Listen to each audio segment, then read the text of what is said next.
hospitalario y un pueblo muy bueno para trabajar ante la adversidad.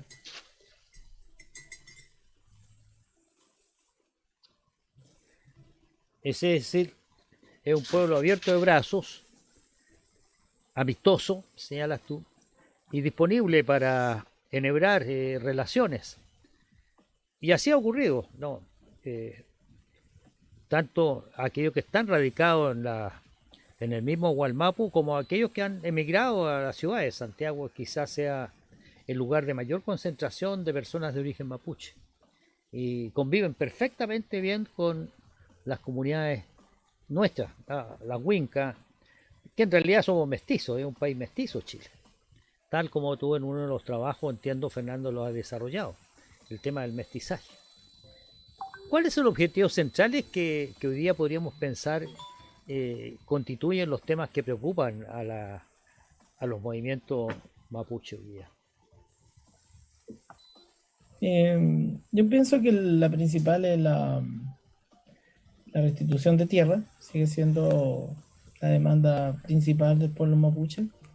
Sin tierra cuesta mucho que el pueblo mapuche se pueda desarrollar en el ámbito cultural, social y político. Luego de ello es conquistar derechos que están relacionados con los debates internacionales, el derecho a la autodeterminación y su forma de ejercerla a través de la autonomía. Y a raíz del proceso constituyente, el pueblo mapuche, su movimiento incorpora el concepto de plurinacionalidad para reconstruir un estado nacional monocultural por un estado intercultural, ¿no? Yo creo que esas han sido las propuestas que el movimiento indígena y mapuche han brindado para que la sociedad chilena pueda transformarse en una sociedad plural. Entiendo que, y es conocido no por todo nuestro pueblo, desgraciadamente, por la gente que alberga los 18, el territorio que alberga los 18 millones de personas que nos sentimos parte de este país. Desgraciadamente bueno, no es a veces muy conocido. Que hay antecedentes históricos que avalan no, los derechos a la tierra y a eh, exigir el respeto a la cultura, a la eh, presentación de todos los aspectos, las prerrogativas propias de todo pueblo, a tener una opinión de sí mismo, de la realidad y de la naturaleza, ¿no? A la cual se encuentra vinculado, especialmente nuestros pueblos originarios. Eh, Esos antecedentes históricos, ¿cómo podrían ser reseñados en lo fundamental? En una dimensión continental, creo yo, ¿no? No es solamente Chile, ¿no? O no es solamente el pueblo mapuche, sino son todas las naciones indígenas preexistentes a los estados nacionales que conforman la identidad latinoamericana. No solo a partir de los alimentos, la cultura, sino que también formas de entender la política a partir de lo comunitario. Creo que la principal fortaleza del mundo indígena ha sido la persistencia de la vida comunitaria a pesar de los distintos asedios que ha vivido el mundo comunitario por la República monocultural, ¿no? Y esa continuidad, esa existencia del mundo comunitario nos invita a América Latina a repensar nuevas formas de democracia que respete ese punto que es la comunidad y desde ahí reflexionar sobre un mundo democrático distinto, tal vez una democracia distinta, con particulares propias, mejor dicho, a las que se sucede en Estados Unidos o Europa, ¿no? Y esa democracia tiene que ser intercultural, plurinacional y de alguna manera comunitaria. Que son conceptos que están siendo definidos hoy día en la elaboración de la nueva constitución por la Convención Constitucional. Eh, Sí. ¿No? Ya vamos a hablar un poquito más de eso en particular. Eh, en toda lucha, en toda movilización de pueblos e incluso de sectores, clases sociales, eh, no todos están pensando al unísono en lo mismo. Hay contradicciones que surgen de distintas variables posibles. Eh, ¿Cuáles son las principales miradas distintas que se puede observar del Chile mestizo? ¿Ah?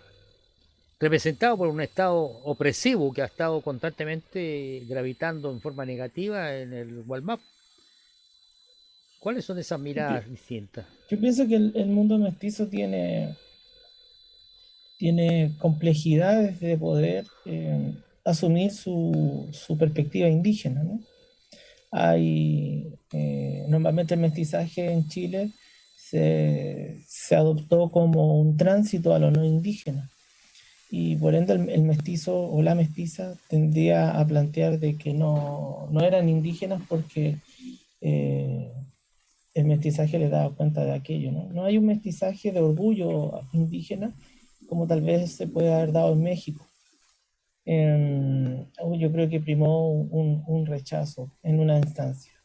Luego, en los sectores más populares, creo yo, donde se van a dar relaciones afectivas entre indígenas, mujeres indígenas, no indígenas, y se van a formar un capital importante de mestizaje, va a estar siempre en contradicción, ¿no? Por un lado se autoafirma, por otro lado se rechaza, pero una parte importante del mundo indígena que habita en los sectores más populares reciben el racismo de sus compañeros de curso, por tanto de la misma extracción social incluso, ¿no?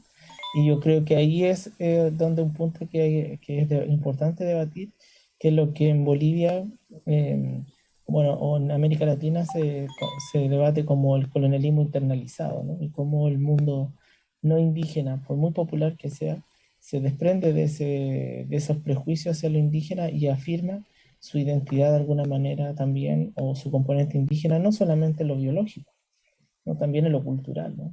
Todo el mundo indígena está presente en los alimentos, en las comidas, en los territorios en los que se vive, ¿no?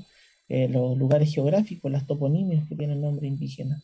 Yo creo que ese paso, si bien se ha logrado avanzar, sigue siendo todavía una tarea pendiente en las personas más populares también, incluso de Chile.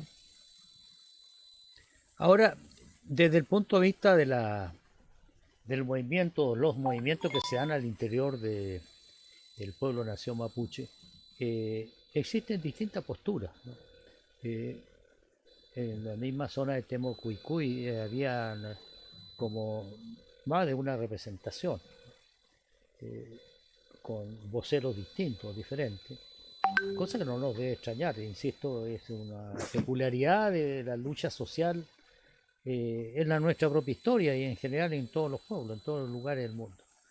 ¿Cuáles serán los rasgos principales de las distintas expresiones, si se pudiera eh, distinguir, ¿no? ¿Por dónde va la Mm. mayor grado de diferenciación? Creo que la diversidad no es un problema, o no, sino que el problema es no ver que la diversidad es un potencial, ¿no? Y por lo tanto prima la crítica a esa diversidad. El mundo indígena tiene formas y prácticas culturales que permiten canalizar esa diversidad a partir de buscar un consenso. Y cuando se busca un consenso no significa que todos tienen que pensar o actuar de forma acorde a lo que toma una mayoría, sino significa que se acepta la opinión del otro manteniendo tu diferencia, pero siempre acorde a que a lo mejor fuiste una minoría que de alguna manera no logró convencer al resto de que tu punto de vista era el más válido, ¿no? Y por ende, cuando se genera ese consenso, se nos quita de que hayan diferencias a futuro, o que vuelvan a esas mismas diferencias a demostrarse en estricto rigor. Nosotros que son otra forma de entender lo que se denomina como la democracia, ¿no? Acá un poco en la democracia más monocultural, ¿no?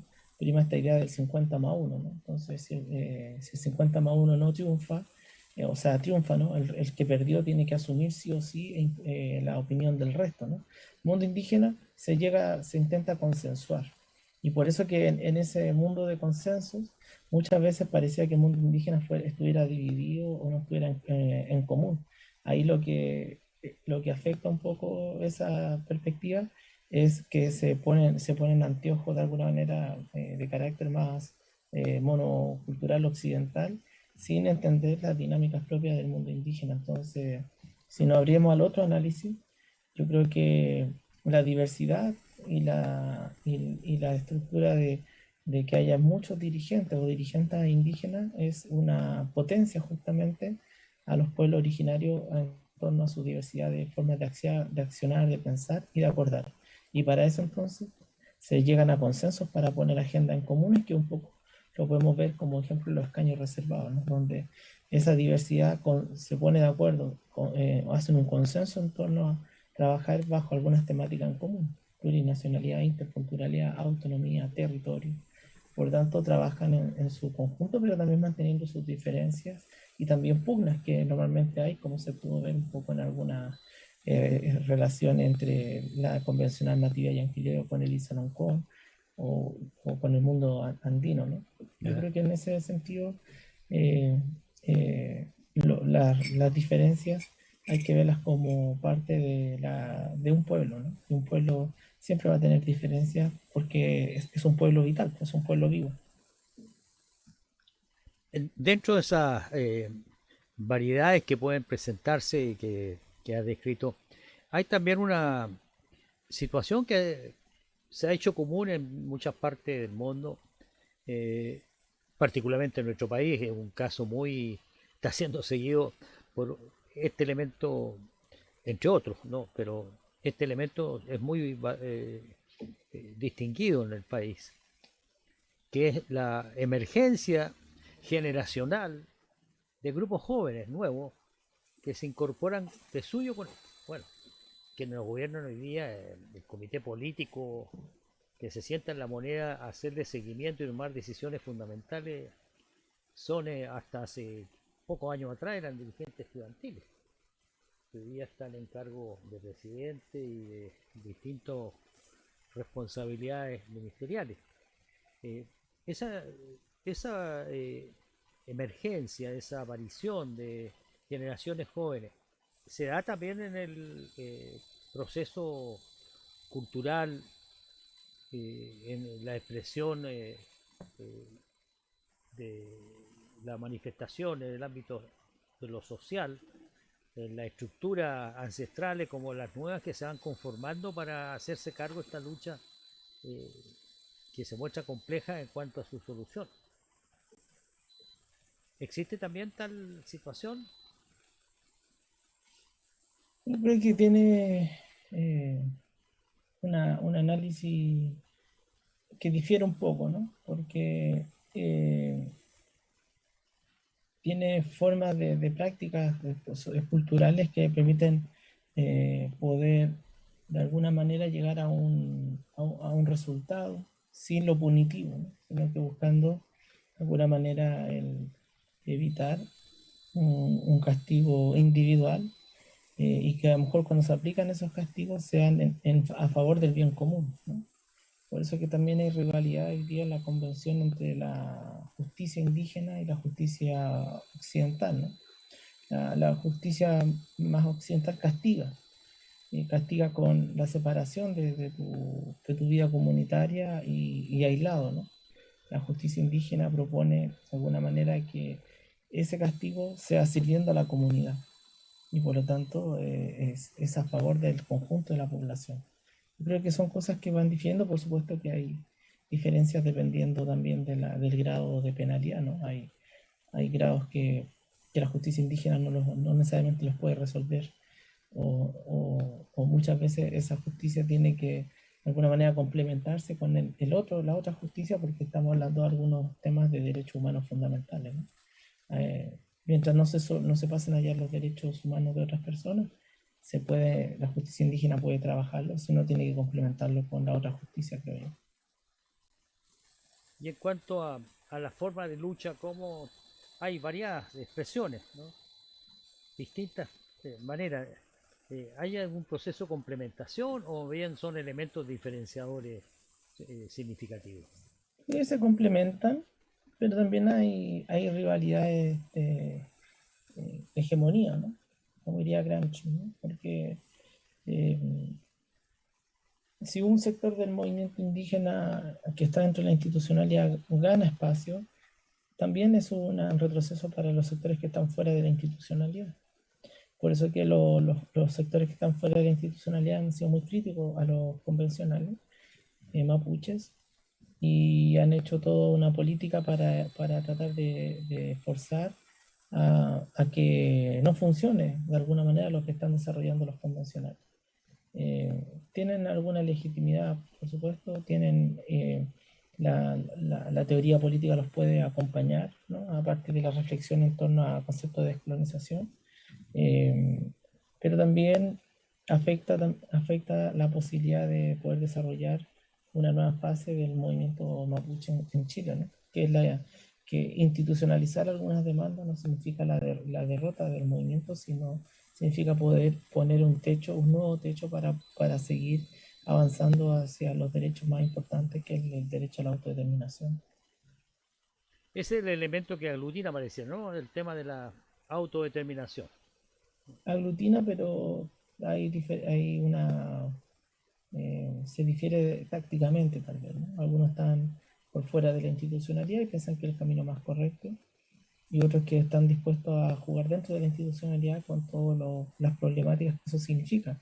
Básicamente que los sectores más críticos al movimiento indígena pongan trabas, o que también una posibilidad de que el movimiento indígena no pueda desarrollar su agenda dentro de la institucionalidad porque la sociedad chilena o la clase política chilena que está tanto en la convención como fuera de la convención difieren de empoderar o dar más derechos al mundo indígena, ¿no?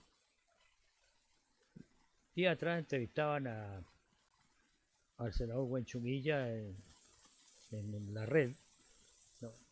Era una interesante conversación con el periodista que estaba haciendo el diálogo y señalaba él que existe una eh, total consistencia, consenso respecto al tema de la autonomía. ¿Cómo se puede expresar en todo caso en términos prácticos, entendiendo que es un principio que puede tener distintas formas de expresión?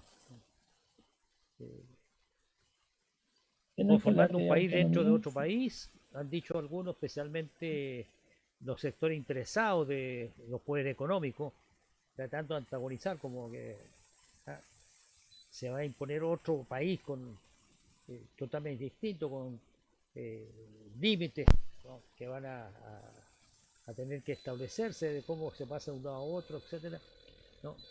Eh, o bien es una autonomía sobre los aspectos más relevantes y que son propios de cada comunidad, de cada pueblo, respecto a asuntos que son a otros que son de carácter común, ¿no? Un robo es lo mismo allá que en cualquier lugar, ¿no? Eh, un crimen común como ese, por la, ejemplo, ¿no? hay diferencias nomás, yo creo, entre el mundo mapuche en torno a cuál es el mejor camino para poder lograr los derechos colectivos, ¿no? Eh, yo lo veo así, no le veo una, una complejidad mayor que Perfecto. también es la lucha de poder como todo pueblo, ¿no? Tranquiliza eso para mucha gente, ¿no? Que ve esa situación. Hay un nuevo gobierno en Chile, un gobierno que reemplazó a otro que nunca vio el tema realmente con seriedad y hubo un pequeño intento fallido con el ministro Moreno de un supuesto diálogo, pero que luego fue dejado de lado por quienes ejercían el mando. Eh, este nuevo gobierno que llega con compromisos respecto a un programa que contempla la solución, dicen ellos, buscar la fórmula, una solución a este conflicto, ¿no? Ya más que centenario. ¿Cómo ve esa situación, la emergencia de un nuevo gobierno de este tipo y los temas? ¿Hay acercamiento? ¿Hay la posibilidad de que esto acorte la, los periodos de espera de soluciones sin pensar de que va a ser algo simple y fácil, como lo señalábamos en las palabras de inicio? Eh, Hay una voluntad de tratar de avanzar, eh, un gobierno que tiene más sensibilidad hacia temas que no necesariamente estuvieron siendo importantes en los gobiernos anteriores, una élite política nueva que se está renovando en parte, ¿no?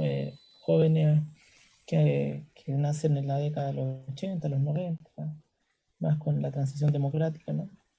Y por lo tanto son más receptivos a estas nuevas, a nuestras demandas que en este caso impulsa el pueblo mapuche o los movimientos indígenas, y por lo tanto uno puede ver alguna afinidad con algunos aspectos. Eh, entonces, creo que tiene mayor posibilidad de tener una, una mejor recepción, ¿no? Que tal vez los gobiernos anteriores. Eh, Creo que tienen algo de voluntad, ¿no? Creo que la situación de la ministra Iscas Siches me parece una mujer valiente, me parece que es valiente quedarse e ir a una comunidad conflictiva. Eh, Hay algo de voluntad también, de voluntarismo. Ese voluntarismo no necesariamente puede ser que salga bien en la primera vez, pero a lo mejor en otra ocasión sí. Eh, pero también hay continuidades con los gobiernos anteriores, ¿no? Hay una continuidad de algunos elementos de los gobiernos socialistas, del gobierno de Lagos, Bachelet, que también aplicaron montaje en el pueblo mapuche, persecución. Entonces, lo, lo viejo nunca deja de morir, ¿no? Hasta luego, ¿no? Y por tanto hay elementos también de continuidad que son vistos de alguna manera, también de forma crítica por sectores del movimiento mapuche, como lo ha expresado hace poco Héctor Yaikul en relación a algunos aspectos del gobierno de Gabriel Boric, ¿no? Entonces, yo creo que eh, no es lo mismo que los gobiernos anteriores, es un gobierno nuevo, gente nueva, jóvenes, pero que tiene que todavía mostrar que hay realmente deseos de cambio, ¿no?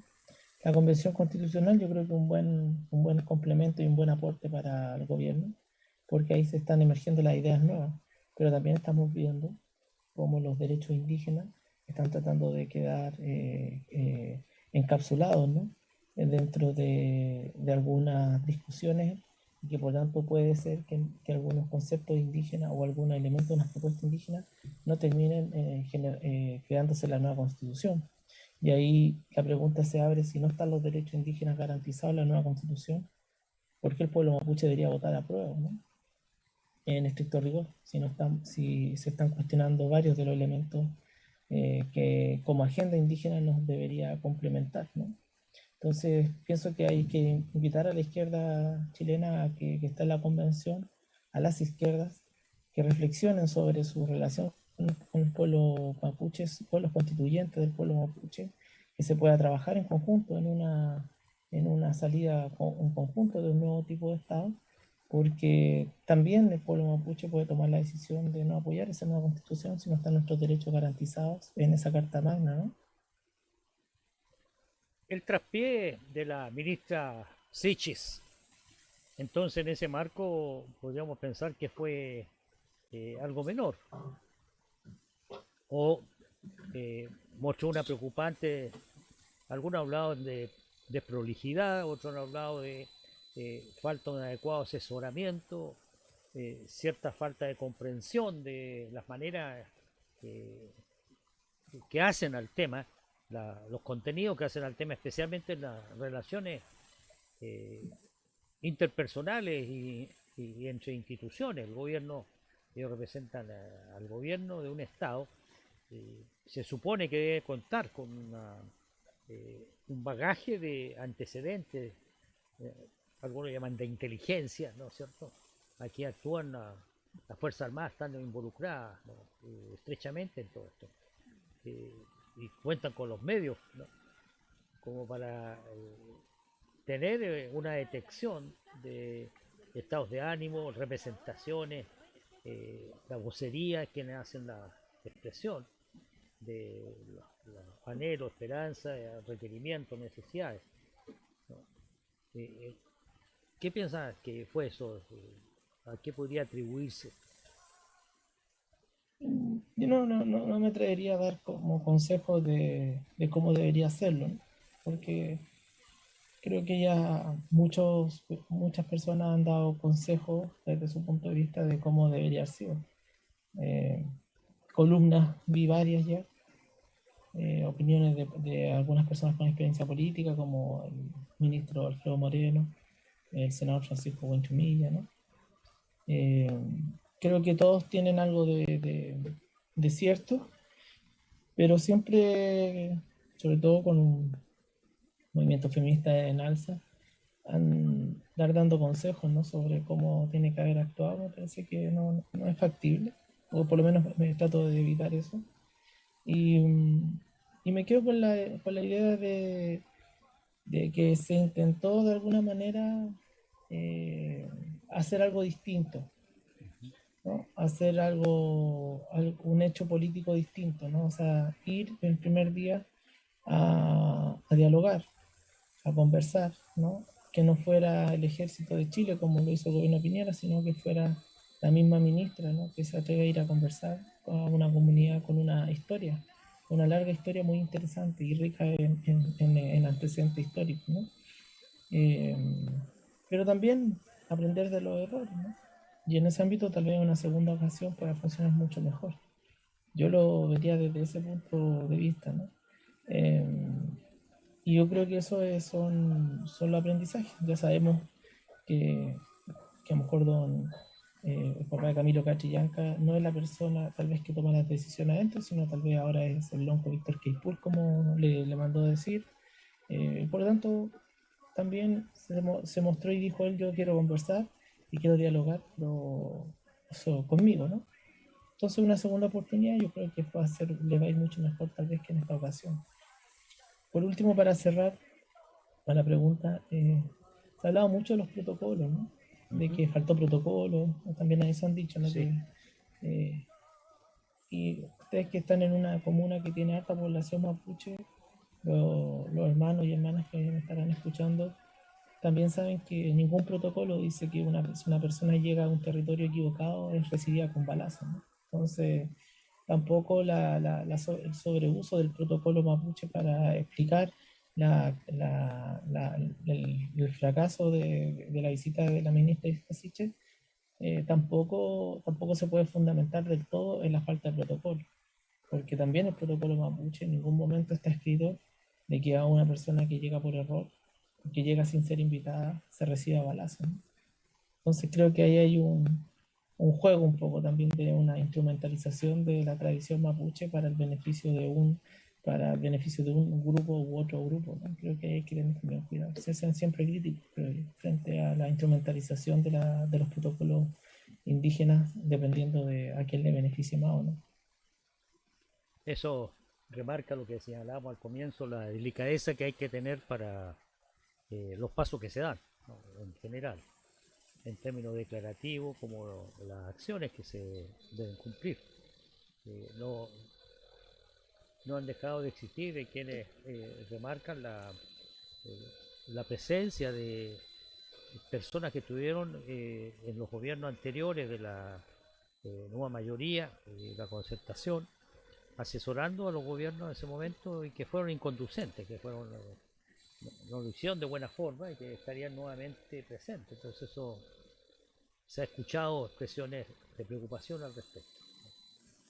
Eso incide en lo que hemos estado conversando de la necesidad de ser muy cuidadoso en todo esto.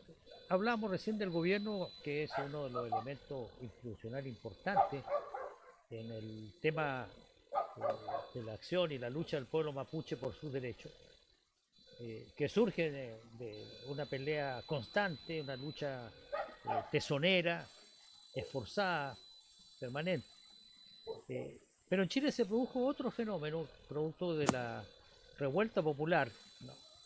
Iniciada el 19 de, en octubre del 2019, que llevaron a contar ahora al país con un instrumento que va a reescribir una nueva constitución, en el cual, tal como tú lo has señalado en algunas respuestas anteriores, van a incidir en el tema mapuche.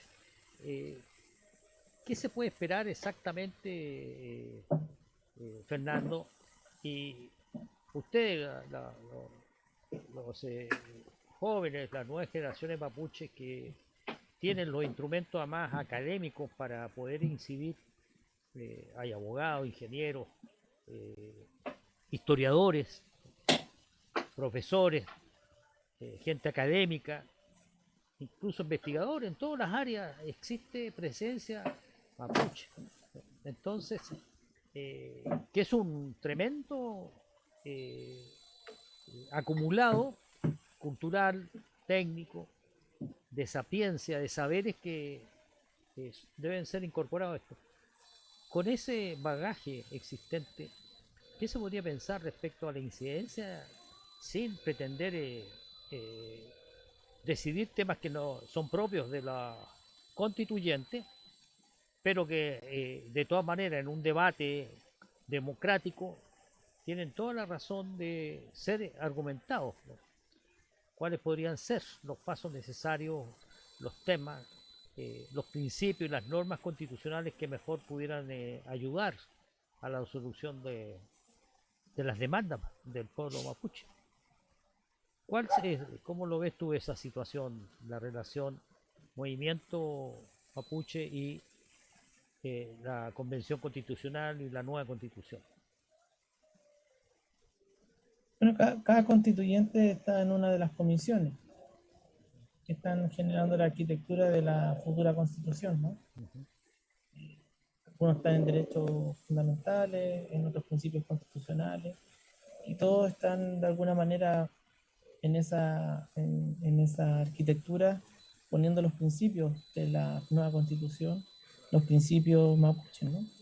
Yo creo que los constituyentes mapuche, las constituyentes esperan que salga en el primer articulado, ¿no? De principios que Chile se reconoce como un Estado plurinacional, ¿no?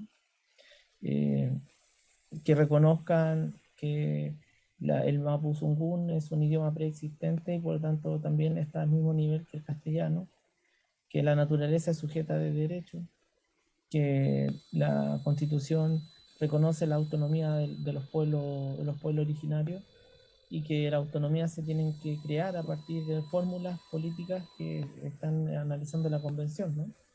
Yo creo que son esos algunos de los ejes básicos por los que los pueblos mapuches entraron al proceso constituyente y que están peleando para que se reconozcan. Y que de alguna forma eso es lo que hay experiencia en Bolivia, en el Ecuador, en Canadá, en Estados Unidos, en Irlanda, en País Vasco, en Cataluña, en Nueva Zelanda, que de alguna manera permiten augurar el liberalismo chileno o que la izquierda chilena también puedan de alguna manera reconocer esos derechos indígenas dentro de la nueva arquitectura del Estado. Dentro del debate que ha habido, además de las normas, de esta nueva arquitectura que tiene que desarrollarse de la institucionalidad del país, está presente también el tema del debate cultural. Eh, en el Ministerio de Educación, por ejemplo, todos los gobiernos, ¿no?, que se hicieron cargo del tema, quisieron, por lo menos presionados, no necesariamente por iniciativa propia, a veces eran presiones surgidas justamente de las comunidades de base educativa, especialmente en las zonas donde se albergan mayor concentración de pueblos distintos, tanto del norte como en la zona del Gualmapu, y más al sur también, aunque ahí están muy disminuidos desafortunadamente, pueblos casi hecho desaparecer por la brutalidad de, de la, de la forma que el país tomó desde antes de ser república como después, posteriormente, que es donde se profundiza aún más.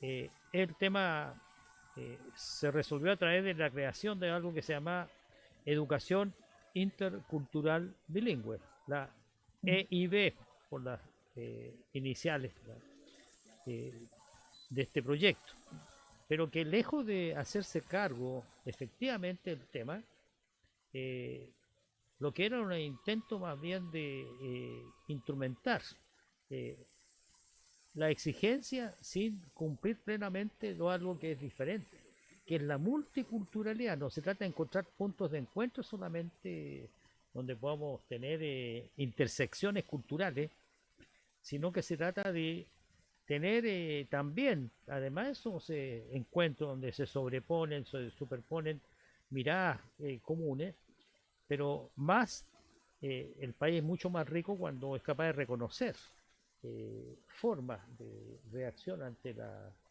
vida social, la relación de las personas con el medio ambiente, las relaciones sociales que se empiezan a establecer en ese tipo de relación también, ¿no? La manera de expresarse, la manera de comunicarse. Eh, por lo tanto, eh, es muy celosa la discusión del tema de la multiculturalidad versus la interculturalidad que se ha manejado.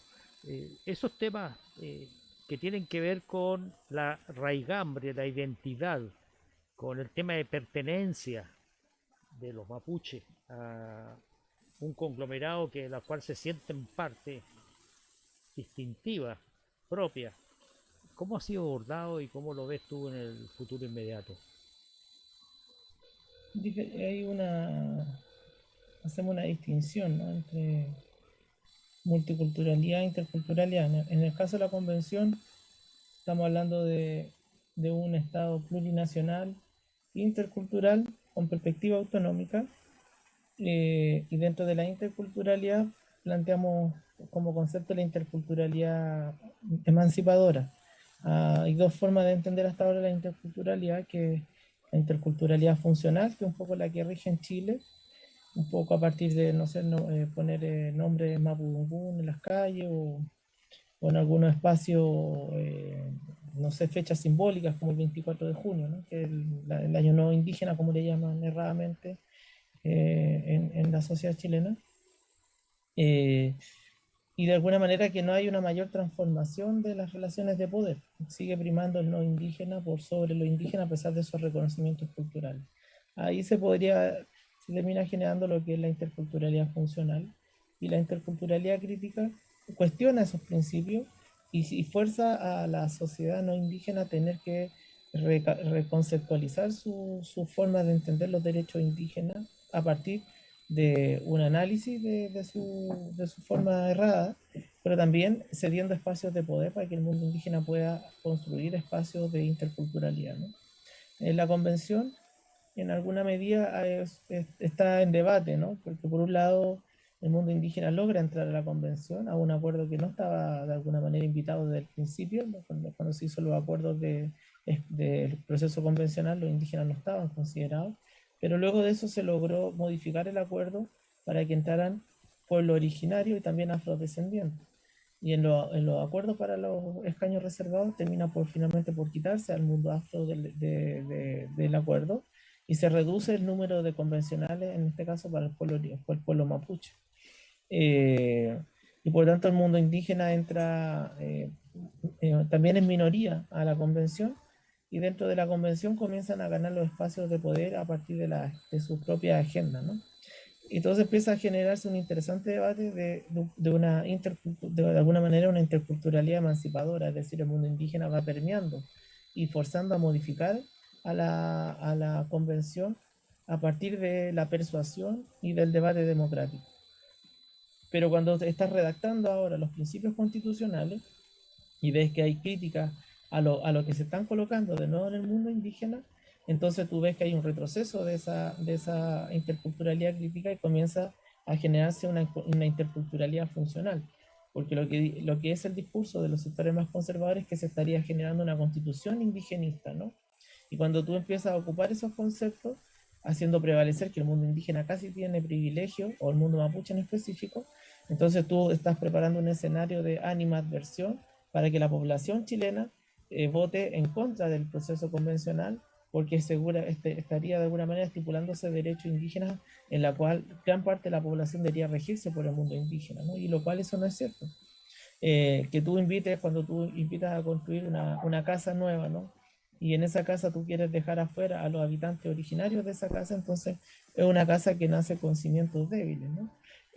Por lo tanto, si tú vas a construir una nueva casa, un nuevo pacto social, ese pacto social tiene que ser con las primeras naciones, con los pueblos originarios, pero también reconociendo los estándares internacionales que hoy día rigen para poder dialogar con los pueblos originarios en igualdad de condiciones. Y ahí es donde tú has generado toda una política de persuasión para dentro de la convención para que los derechos indígenas se puedan entender por la población no indígena. Pero cuando tú ves que hay intentos de hacer retroceder eso, ¿no? A partir de la desvirtuación de los derechos indígenas, por lo que se puede ver en la prensa, y cuando ves sectores aparentemente de izquierda que también están cayendo en esa conceptualización, entonces el trabajo intercultural debe ser más profundo, ¿no? Y ahí entonces hoy día lo que en estricto rigor, lo que parecía una interculturalidad emancipadora, se está convirtiendo de a poco por la oposición en una interculturalidad funcional. Entonces, la interculturalidad es una utopía a conquistar, ¿no? Es un proceso, es un camino. Y en ese camino hay avances y retrocesos, ¿no? Y por tanto, dentro de avances y retrocesos hay que seguir trabajando a favor de poder seguir convenciendo a las constituyentes, a los constituyentes, pero a la población en general, que los derechos indígenas primero no son un privilegio, ¿no? Una sociedad que ha estado en minoría, que ha estado bajo los temas de pobreza y discriminación tan aguda, no es un privilegio, sino es una reparación. Y ahí yo creo que hay que también cambiar esos conceptos, ¿no? Entonces, es una reparación histórica a partir de 500, 600 años de colonización y de despojo territorial, ¿no? También es una reparación entre pueblos en los cuales no hemos estado en igualdad de condiciones, ¿no? La sociedad chilena nace con mejores condiciones para poder desarrollarse dentro de su modelo, ¿no? Y los pueblos originarios no nacen en esas condiciones, tienen que de alguna manera hacer un trabajo extra para estar en igualdad de condiciones. Entonces, pero lo que termina generándose en este camino es que los sectores chilenos, sobre todo los más conservadores, terminan de alguna manera creando un contexto para que el chileno más popular, más pobre, termine creyendo, ¿no? Que de alguna manera se esté generando un privilegio para el mundo indígena, porque en la práctica lo que hace ese sector, que no tiene mucho más que perder, ¿no? Es que terminan de alguna manera llevando a los pueblos originarios, los sectores populares, a competir por los beneficios o por alguna manera por beca o por las migajas que va dejando el modelo, ¿no? Entonces, termina generando la pregunta es por qué el indígena debe tener, no sé, mayores puntajes para cuestiones como la CACEN, por qué el indígena tiene acceso a la educación y yo no, ¿no?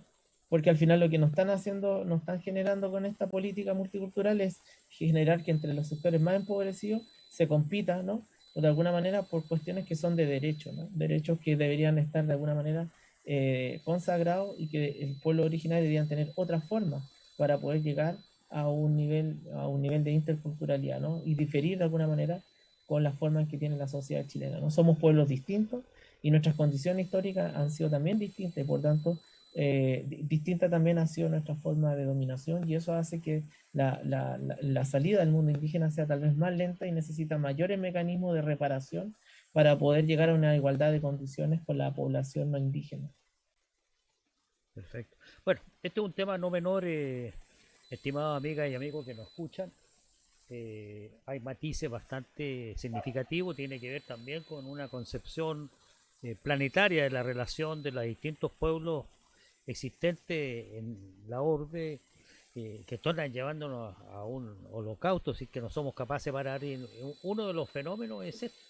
Hay gente que se está matando en Ucrania justamente porque algunos son ruso parlantes y eso no es aceptado con la gente que habla exclusivamente el ucraniano, por ejemplo. Y el lenguaje es mucho más que comunicación, son manera de ver el mundo, manera de pensarlo, manera de vivirlo, y no es solamente eh, simbología para entenderse. Es un tema que fuera de línea vamos a, si Fernando lo conviene así, poder seguirlo conversando, porque es un tema de la convención constitucional, de un tema menor. Para concluir, Fernando, eh, bueno, estamos viviendo momentos complejos. Para resolver este tema no es un asunto de simpleza, de caminos cortos, porque se trata de que las personas cambien en este proceso, así como las instituciones deben cambiar, fundamentalmente las personas. Porque hasta puede haber la mejor ley del mundo, pero si esa no se encarna en las personas, no es vivida por el mundo social, por el individuo, es letra muerta, ¿no? Muchos de los derechos, supuestos derechos que tenemos, que están escritos en la Constitución impuesta por Pinochet, no se cumplen, ¿no? Eh, Pasa hasta con el tema del cobre, pero ese es otro asunto que algún día vamos a conversar con los especialistas. Eh, ¿Cuál serían, a tu juicio, Fernando, los derroteros inmediatos o de mediano plazo o ambos en el desarrollo del conflicto, ¿no? Mapuche y el híbrido Estado chileno, Fuerzas Armadas, élite económica, política y simbólica del país? Porque hay un conglomerado hasta ahora que ha funcionado. Los mapuches solo enfrentando al Estado chileno, pero con la institución que hace la mano dura de Fuerzas Armadas y policiales, junto con la mantención de una relación económica, social y política y de instituciones como los propios centros formadores de profesionales, centros de estudio, etcétera, que están manejados por quienes les interesa que la situación siga prolongándose. ¿Cuál sería el eventual derrotero, el camino a seguir, la senda, ¿no? eh, en forma relativamente cercana o en un plazo de mediano plazo, ¿no? Un plazo mediano. Yo creo que los debates que se están dando en la convención, hay algunos principios constitucionales que van a permitirnos una ruta, un camino.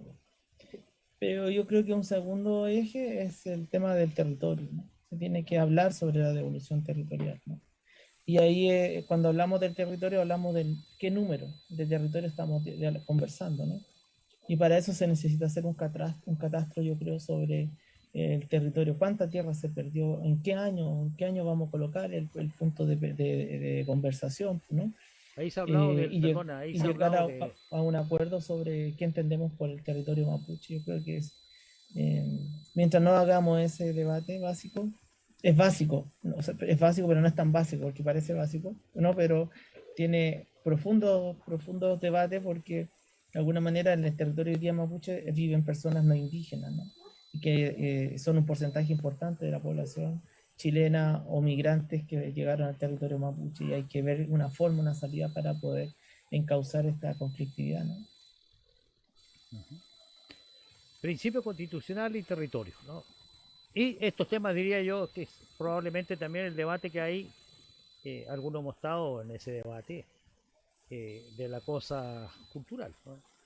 Eh, Interculturalidad o multiculturalidad, no es un tema menor, ya vamos a tratarlo con eso. Hemos hablado con algunos invitados que vamos a tener los próximos días, que ya se los anunciaremos, para abordar este tema desde el punto de vista de las distintas miradas antropológicas, sociológicas, que inciden en esto, ¿no? Y gente que además es de sapienza, como el caso de Fernando, nuestro invitado de hoy día, tienen lo otro, ¿no? Conocen la realidad, ¿no? Tienen en calle, como le dicen hoy día, ¿no? Y que por lo tanto saben de qué están hablando y no es solamente un conocimiento libresco. Y por eso he invitado también a Fernando Pairicán, que ha estado con nosotros. Situación que te agradezco, Fernando, que hayas podido hacerte espacio en tu tiempo, estar junto con los auditores de esta radio. Renca contigo en este programa No Más. Tus palabras. Muchas gracias a ustedes, don Nelson, por la invitación. Un gusto, Fernando. Y he estado tomando nota, como seguramente también nuestros auditores y auditoras, para seguir la pista a este tema que va a seguir concitando, ¿no? Hechos, pensamientos, decires y miradas, ¿no? Diversas en nuestro país. Muchas gracias, estimados amigos y amigas que siguen este programa no más allá de nuestros límites comunales. Un programa que ha ido creciendo en términos de audiencia, ahora sobre una nueva plataforma que nos permite mayor ubicuidad, ubicación dispersa, ¿no? Hasta más allá de nuestras fronteras nacionales. De repente alguien nos escribe y dice, oye, de Canadá. Terminamos siempre diciendo, libertad para los presos políticos caídos por la revuelta, que siguen ahí. Hoy día se está discutiendo la ley que envió el gobierno al Congreso. Ojalá que llegue a buen puerto y que gente que está ahí detenida sin que se le haya hecho ningún proceso puedan salir, ¿no? Ley de amnistía, ¿no? Algunos hablan, o la otra forma jurídica legal que establece que el delito sea supuestamente por la cual ha sido detenido no esté reglamentado y por lo tanto es ilegal su detención, ¿no? O tiene el beneficio del Estado.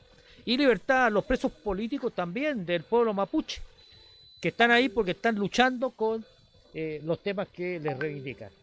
Y por eso nos También sentimos están contentos en hasta huelga hoy de día hambre. con Recordar que hay una huelga de Fernando hambre Reiligan. mapuche que ¿Sí? se está desarrollando hace 2 semanas en el set de Victoria, pidiendo un debido proceso y también que se acepten algunas garantías en torno a algunos beneficios que les corresponden por los años que llevan encarcelados y aún no hay respuesta de parte de los gobiernos anteriores ni de este gobierno y tomaron la decisión de iniciar una huelga de hambre que explica, entre otras cosas, la radicalización del conflicto mapuche en esta última semana en el sur.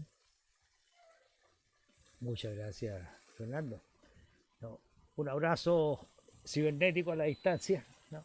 Y reitero, ¿no? Un agrado tenerte acá en esta radio modesta, pero que pretende complementar la información que permita tener un pensamiento crítico propio, independiente a todos los que vivimos en los territorios de nuestro país. Muchas gracias, estimadas amigas y amigos. Gracias, Fernando. Don Raúl, en Muchas sus gracias. manos. Hasta luego. Adiós.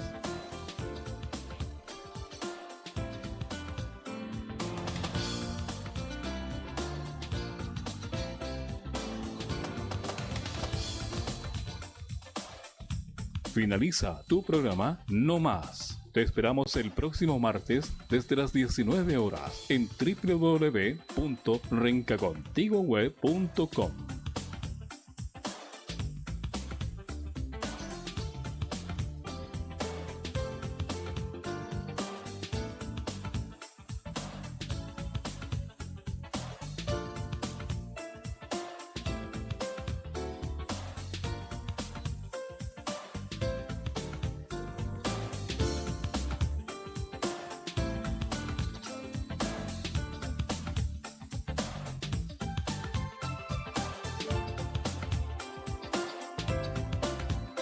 Las opiniones vertidas en este programa son de exclusiva responsabilidad de quienes las emiten.